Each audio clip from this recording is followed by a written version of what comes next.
বেঙ্গালুরু থেকে বাংলার জয়গান, বিজেপির সাফল্য তুলে ধরলেন মোদি। বেঙ্গালুরু সফরে গিয়ে পশ্চিমবঙ্গের রাজনৈতিক পরিবর্তনের প্রসঙ্গ তুলে ধরলেন প্রধানমন্ত্রী নরেন্দ্র মোদি। এক জনসভায় বক্তব্য রাখতে গিয়ে তিনি বলেন, 10 বছর আগে পশ্চিমবঙ্গে বিজেপির মাত্র 3 জন বিধায়ক ছিলেন, আর এবার 200-র বেশি বিধায়ক নিয়ে সরকার গড়েছে বিজেপি।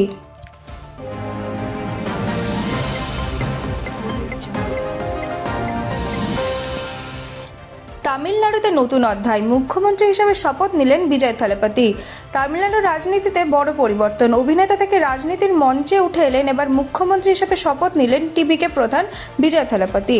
চেন্নাইয়ের জওহরলাল নেহরু স্টেডিয়ামে আয়োজিত অনুষ্ঠানে তাকে শপথ বাক্য পাঠ করান রাজ্যপাল।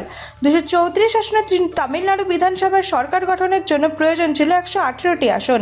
সেই ম্যাজিক ফিগার ছুঁতে কংগ্রেস, সিপিআইএম, সিপিআই, ভিসিকে এবং আইইউএমএল এর সাথে জোট গড়ে বিজয়ের দল।